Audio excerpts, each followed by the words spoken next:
His style was crazy, really. You just wouldn't teach anybody to play darts that way. He would thrutch and snap like that. Put all his shoulder and everything. He'd throw a dart like I used to throw. Yeah, get in there. And then he'd still go in. Come on, straight in. They called him Jocky, a pint-sized Scottish underdog who rose from a childhood in an orphanage to become a two-time world darts champion, only to vanish from the spotlight at the height of his fame. His story wasn't just about winning, it was about surviving, stumbling, and ultimately disappearing in a way that left fans asking the same question for decades. What really happened to Jocky Wilson? Jocky Wilson's journey didn't begin under the spotlight of world championships or in the comfort of a supportive home. He was born John Thomas Wilson on March 22, 1950, in the Scottish town of Kirkcaldy, a place where the smell of the sea mixed with the grit of working-class life. His childhood was far from easy. After his mother left when he was just a boy, Jocky spent time in an orphanage, learning early that the world didn't owe him kindness. That kind of start either breaks you or makes you fight harder. For Jocky, it was the latter. By his teens, he was already working to survive. He hauled coal in biting Scottish winters, processed fish in freezing conditions, and even tried his hand at mining. For a short period, he served in the British Army, but it wasn't the military that would shape his destiny. It was something far more unexpected.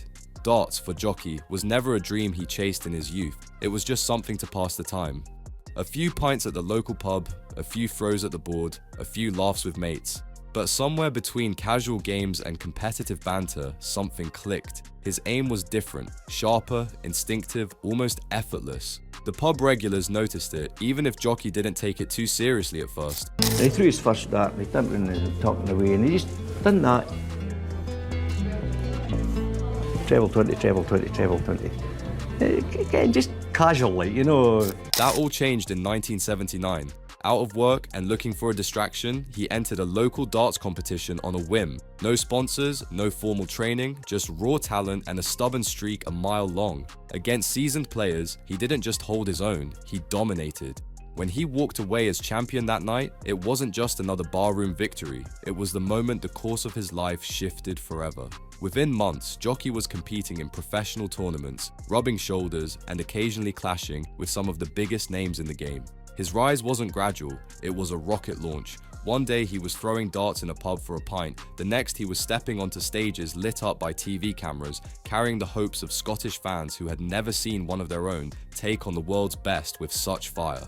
But as his profile grew, so did the pressure, and Jocky's life was about to change in ways he never could have imagined.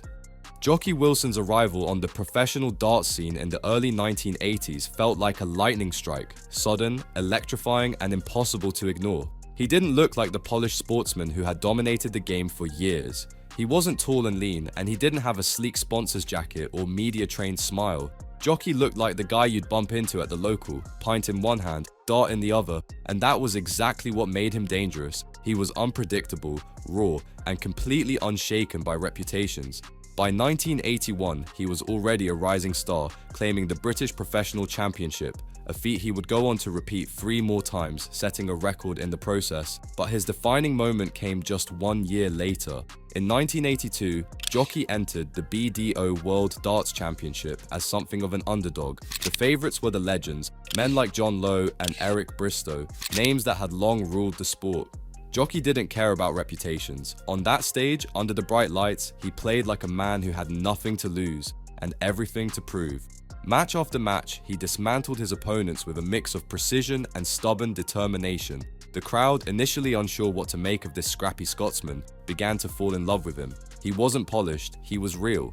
And in the final, when he faced John Lowe, the atmosphere was electric. Lowe had the experience, but Jocky had momentum and the kind of focus that can't be coached. Every dart seemed to land exactly where he wanted it, and when the final double went in, the eruption of cheers wasn't just for a championship win, it was for the birth of a new darts icon. That victory made him the first Scot to ever win the World Championship, and it instantly transformed his life.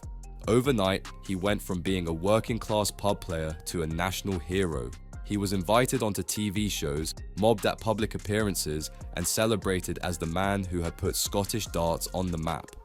But with fame came something else: expectation. Suddenly, everyone wanted a piece of Jocky Wilson, the sponsors, the media, and the fans who now saw him as the man to beat. Jockey handled it the only way he knew how, by staying true to himself. No matter how big the stage, he still played with the same grit and edge that had carried him from smoky pubs to world titles. But the road ahead wouldn't just be filled with trophies, it would also test his body, his relationships, and his will to keep going. And in the years to come, one rivalry would define him just as much as his championships. If Jockey Wilson had been just another darts champion, his story might have faded into the history books with the rest. But Jockey wasn't just another anything. He was a character, wild, unpredictable, and impossible to ignore. On the Ursh, he had the focus of a hawk. Off it, he was a walking headline. Physically, he didn't fit the mold of a sports star. Short, stocky, and unpolished, Jockey looked like someone you'd meet at the end of the bar rather than the top of a podium. He didn't care about style points, tailored suits, or giving neat post-match interviews. In fact, if he didn't feel like talking to reporters, he simply wouldn't.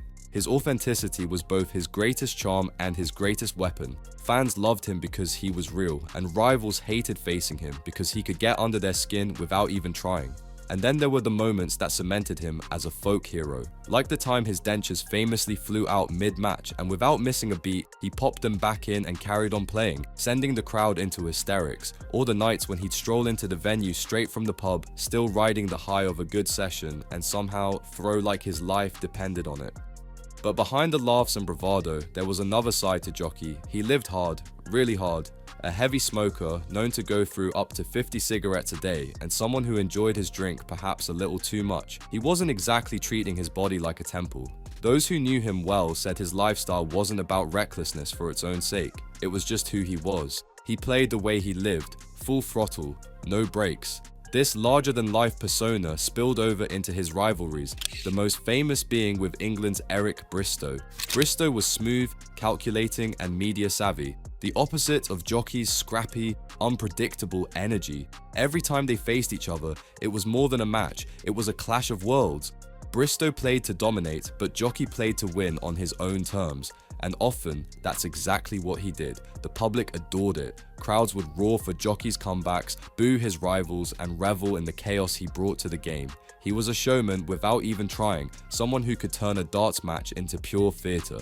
But as the cheers got louder and the nights got longer, the toll on his body and mind started to creep in, unnoticed, or maybe just ignored.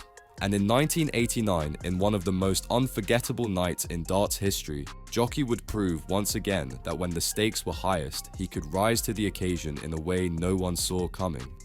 By 1989, the darts world knew exactly who Jockey Wilson was, but they also knew he wasn't the same underdog who'd shocked everyone in '82. He had been through battles on and off the Oach, his form had dipped at times, and younger players were hungry to take his spot. But when the BDO World Championship rolled around that year, fate set the stage for a showdown that would become the stuff of sporting legend. In the final stood Eric Bristow, Jockey's old nemesis. The two couldn't have been more different. Bristow was the polished showman, the self-proclaimed crafty cockney who could talk as well as he could throw.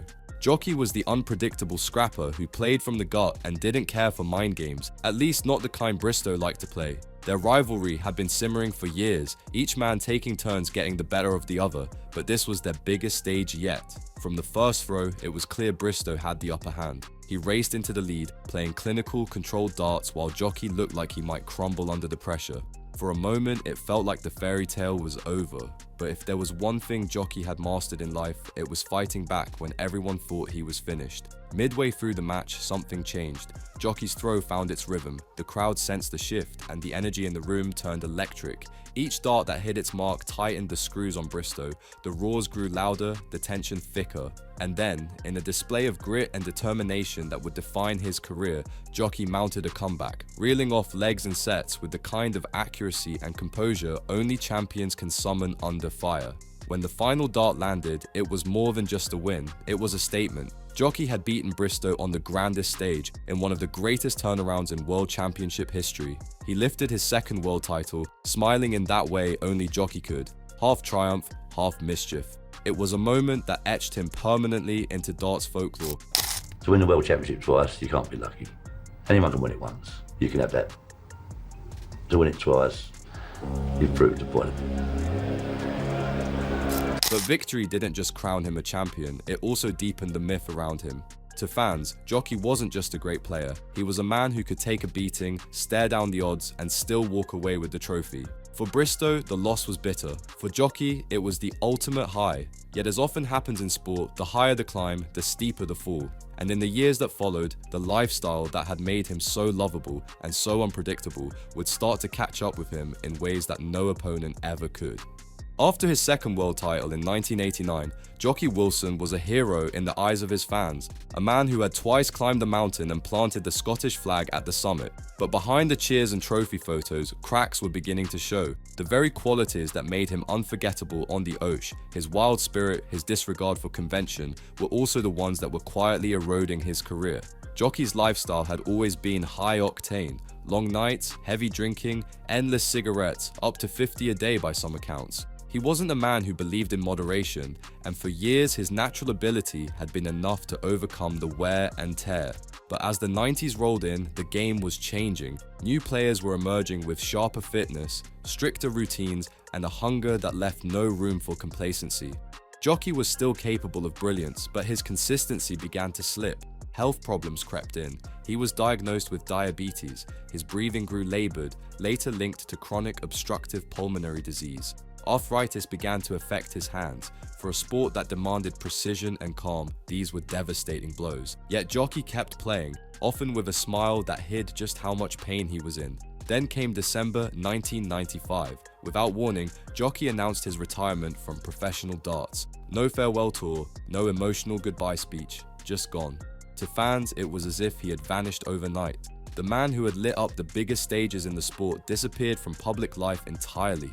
In the years that followed, stories trickled out, but nothing concrete. He returned to Kirkcaldy, living quietly in the same town where it had all begun. His once lucrative career had left him with little to fall back on, and by 1998 he was declared bankrupt. Friends said he survived on a disability allowance and rarely left his home. The press tried to track him down for interviews, but Jockey refused them all. Some saw it as pride, others as a man simply too tired of the spotlight that had once adored him. For over a decade, Jockey lived in near total obscurity, a ghost of a sporting legend who had once commanded packed arenas. Fans would sometimes catch a glimpse of him around town, older, slower, but still with that unmistakable spark in his eyes. But the comeback so many hoped for never came.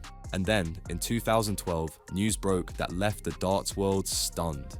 Jockey Wilson, the man who had fought his way from an orphanage to the top of the world, was gone. He was 62 years old. His death was the final chapter in a story that had begun in hardship, soared to incredible heights, and ended quietly, far from the cameras. But while Jockey had left the stage, his legend was far from over.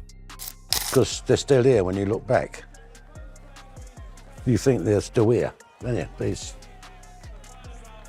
Yeah, I knew him probably better than anyone really in darts. Even in death, Jockey Wilson's name never faded from the game he helped define. For those who had seen him in his prime, the memories were vivid. The roar of the crowd, the mischievous grin, the way he could turn a match on its head with nothing more than a dart, a steady hand, and unshakable nerve. He wasn't just a champion, he was a character the sport will likely never see again. Tributes poured in after his passing. Rivals who had once battled him fiercely spoke of their respect, remembering the grit, the humor, and the heart that defined him.